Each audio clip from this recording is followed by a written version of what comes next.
और ये सत्य है।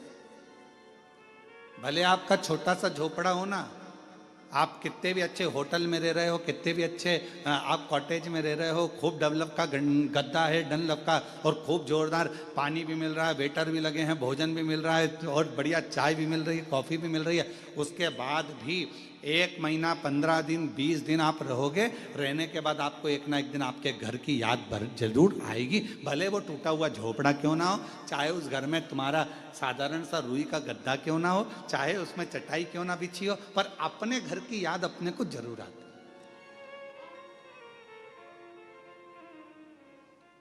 अब तुम लोगों को आए कि नहीं आए वो हमको नहीं मालूम, पर ये तो निश्चित है कि अपने घर की याद अपने को आती। सही बात है, कथा में याद नहीं आती, बाकी के समय पर तो आती है ना, निश्चित है। तो भले कितने भी वीआईपी कॉटेज में रह लो, भले तुम कितने भी आनंद के साथ रह लो, पर घर की याद जरूर। तो मैना, धन्या, कला तीनों देवियां पृथ्वी पर भ्रमण करती हुई कहती हैं हमें पितृलोक की याद आती है। पितृलोक हमारा लोक सर्वश्रेष्ठ है, और ये सत्यता है। पितृलोक क्यों श्रेष्ठ है? तो माता मैनावती से पूछा गया। एक बार हिमालय राज ने पूछा कि मैना, तुझे अपने पिता का घर पितृलोक इतना प्रिय क्यों है? तो मैना जी ने कहा कि जब पृथ्वी पर कथा होती है, मृत्यु लोक में पृथ्वी पर जब कथा होती है, भगवान शंकर की यह पवित्र धरा मृत्यु लोक में जब भी विष्णु महापुराण की कथा होती है, जितनी देर तक कथा के पंडाल में जितने लोग बैठकर कथा श्रवण करते हैं, या किसी भी माध्यम से जितने लोग, जैसे आस्था चैनल पर सुन रहे हैं, फेसबुक यूट्यूब पर श्रवण कर रहे हैं, आप जहाँ जहाँ बैठकर कथा को श्रवण कर रहे हैं अपने अपने घरों में, जितनी देर तक आपका ध्यान शिव महापुराण की कथा में रहता है, उतनी देर तक भगवान बैकुंठ छोड़कर पितृलोक में पितरों के ऊपर हाथ रखकर कथा को श्रवण करते हैं।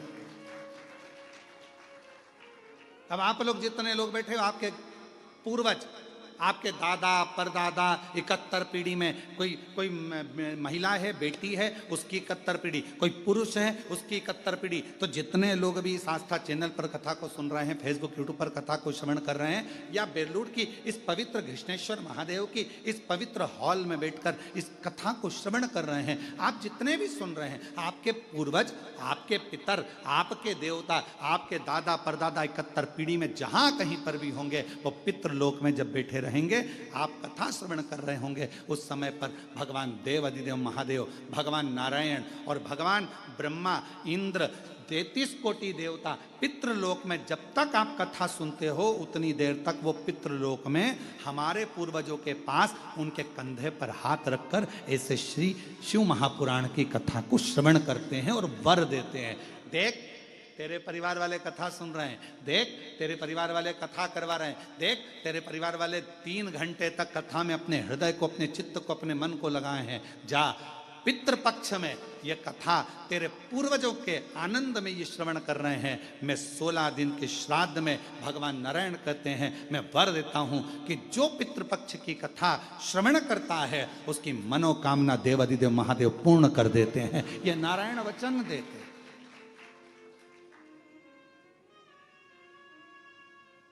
और तेरी कृपा बिना ना हिले एक भी अणु, लेते हैं श्वास तेरी कृपा से तनु। ये प्रभु कृपा, ये शिव कृपा, कहीं ना कहीं परमात्मा की बड़ी, जब कथा नहीं आ रही थी, अभी ऑनलाइन कथा नहीं चल रही थी, और अधिक बारिश हो रही है, जल वृष्टि बहुत ज़्यादा है जगह जगह पर, जहाँ जहाँ कथा होना थी, भीलवाड़ा होना थी, एक गुजरात होना थी, एक हिमाचल होना थी, और इतना पानी, इतना पानी, इतना पानी। तो उनको देखते हुए कि किसी को जनहानि ना हो, कोई आए कथा में और किसी को तकलीफ ना हो, इसलिए समितियाँ उस कथा को रोकते रोकते फिर इस कथा को ऑनलाइन पर लेकर आई, जिससे आप सभी इस कथा का रसतत्व अपने घर बैठकर कर सके, श्रवण कर सके। ये पितृपक्ष है। 16 दिन है राजा कर्ण के, जिसने अपनी जिंदगी में खूब दान दिया है, कहते हैं कर्ण जैसा दानी संसार में नहीं हुआ है। एक बार स्वयं अर्जुन ने कह दिया था कि राजा कर्ण को इतना दान, लोग बस दानवीर कहते हैं, दानवीर कर्ण कहते हैं, दानवीर कर्ण कहते हैं। मैं भी तो दान करता हूं, तो मेरा नाम भी तो दानवीर अर्जुन होना चाहिए, दानवीर युधिष्ठिर होना चाहिए, दानवीर भीम होना चाहिए।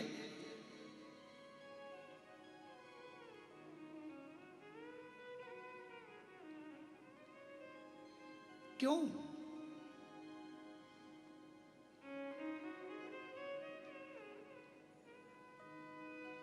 देखो, रोटी बनी, गाय को दे दी, एक दान ये हुआ। और दूसरा दान कौन सा है? बहुत देर से गाय दरवाजे पर खड़ी है और तुम्हारे डब्बे में रोटी नहीं है, तुमने आटा उसना, एक रोटी बनाई और फिर ले जाकर गाय को दी, एक दान ये कहलाता। बेटा रोता है, बच्चा चिल्लाता है, माँ भूख लगी है, माँ भूख लगी है, भोजन दो, भोजन दो। माँ कैसे भी तैयार कर कर उसको भोजन दे देती है। यह माँ की वात्सल्यता। आपका प्रेम कब झलकेगा? जैसे ये कथा यहां वेरुल में नहीं होती, ये कथा होना थी ऑनलाइन सीहोर से, कुबेरेश्वर बाबा के धाम से, पर हितेश लगे रहे, नहीं गुरुजी आप आओ, मैं व्यवस्था करता हूँ, मैं बेलरुल जाता हूँ, मैं जाऊँगा और वहाँ कृष्णेश्वर महादेव में बाबा की कथा हो और बाबा इस कथा को पितृपक्ष में श्रवण करें, आप तो आओ, आप तो आओ।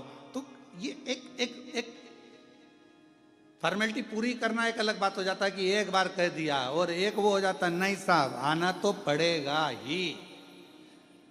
हम तो बस यही कहते हैं कि शंकर जी के साथ में फॉर्मेलिटी पूरी मत करो।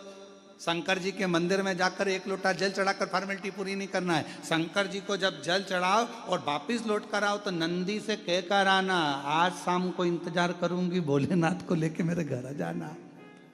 तो प्रबलता, तो प्रकरता। अब मालूम पड़े अपन तो केवल फॉर्मेलिटी अदा कर रहे हैं, मंदिर पहुंच गए और जाकर बाबा को जल चढ़ा दिया और बाबा जी से कह दिया बाबा मेरा दुखड़ा है काट देना, बाबा मेरी तकलीफ है काट देना। नहीं, थोड़ा बाबा के पीछे पकड़ना पड़ेगा, थोड़ा बाबा को कहना पड़ेगा, थोड़ा जोर से कहना पड़ेगा कि भोला सब दुख काटो मारा, ओ भोला सब दुख काटो।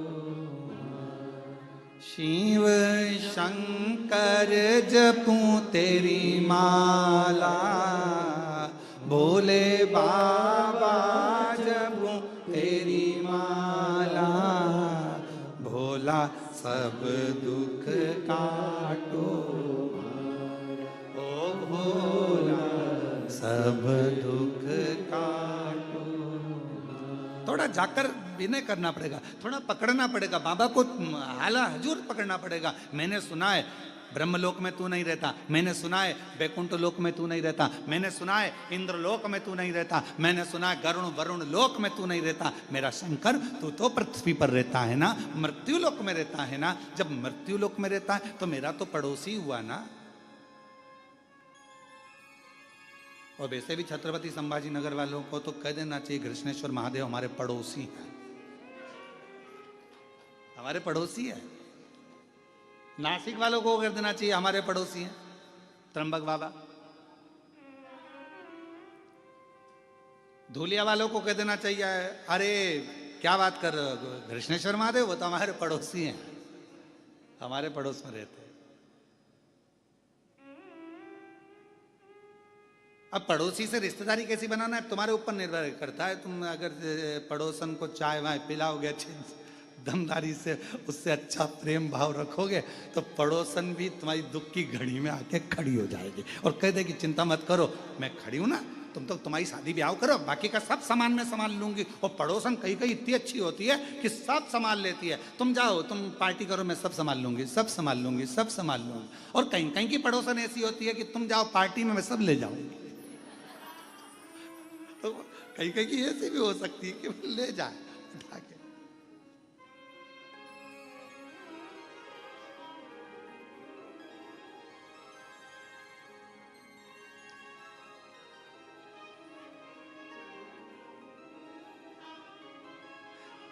एक परसों के दिन एक भक्त, एक माता जी थी बड़ी बुजुर्ग थी, और वो कुबरेश्वर धाम पे आई। हम वहीं थे शाम के समय पर, तो उन्होंने कहा कि गुरु जी। मैंने कहा बोलो जी। तो कहा गुरु जी। हमने कहा बोलो जी। कहा गुरु जी। मैंने कहा बोलो भी जी, कुछ तो बोलो। गुरु जी। मैंने कहा बड़ी दुखी हूं। तो मैंने कहा हमसे मत कहो, जो कुछ कहना है, ये सामने जो कुबेर भंडारी बैठे हैं, एक कंकर उठाओ, हाथ में रखो, पूजन करो, पूजन कर कर उसको अपने दिल का हाल सुनाओ, वापिस रखो, आरती उतारो और बाबा से कहकर चले जाओ, बाबा स्वीकार कर लेगा। हमसे कहकर क्या कर लो?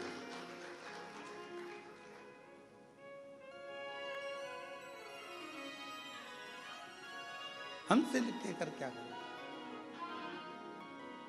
फिर थोड़ी देर बाद उसके मन में गुरु जी। मैंने कहा अब क्या हुआ जी? चप्पल कोई ले गया। तो हमने कहा बताओ। हमने कहा इसीलिए तुम्हारा मन पूजन में नहीं लग रहा। ध्यान तो वो पादुका में पड़ा हुआ है, चप्पल में पड़ा हुआ है, और तुम ध्यान लगाओ तो कैसे लगे? यहां तो जरा सा, हम पहले भी कहें, पति पत्नी फोन पर बात करे और पति का ध्यान काम में लगा रहे, तो पत्नी कह देती है तुम्हारा दिमाग है कहाँ, ध्यान कहाँ है तुम्हारा? मैं तुमसे बात कर रही हूँ, तुम्हारा ध्यान ही नहीं मेरे ऊपर, थोड़ा सा तो उत्तर में सोच समझ कर दो। और पति भी कह देता है पत्नी से, तू कहाँ कहाँ बैठी, कहाँ तेरा ध्यान है? मैं तेरे से बात कर रहा हूँ, तेरा ध्यान ही नहीं है, तू कहाँ सुन रही है, कहाँ कर रही है, ध्यान नहीं लगता।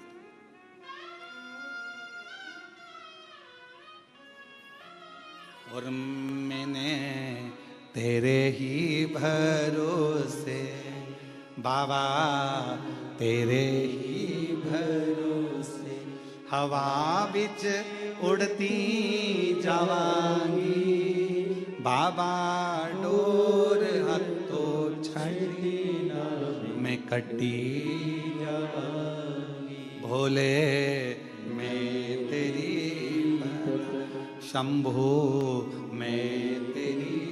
तो हमारा और आपका ध्यान का ये उसी में कहा गया, जैसे एक स्टूडेंट ऑन बैठे थे बहुत सारे, एक टीचर ने एक स्टूडेंट को खड़ा करा, बेटा खड़े हो जाओ। जी सर।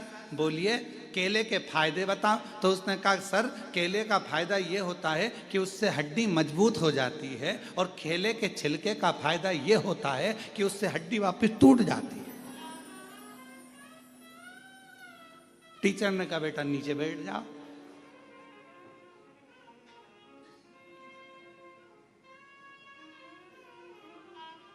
अब हमारा ध्यान वही है कि केले का फायदा क्या, तो कहा अभी तो कह रही थी कि बहुत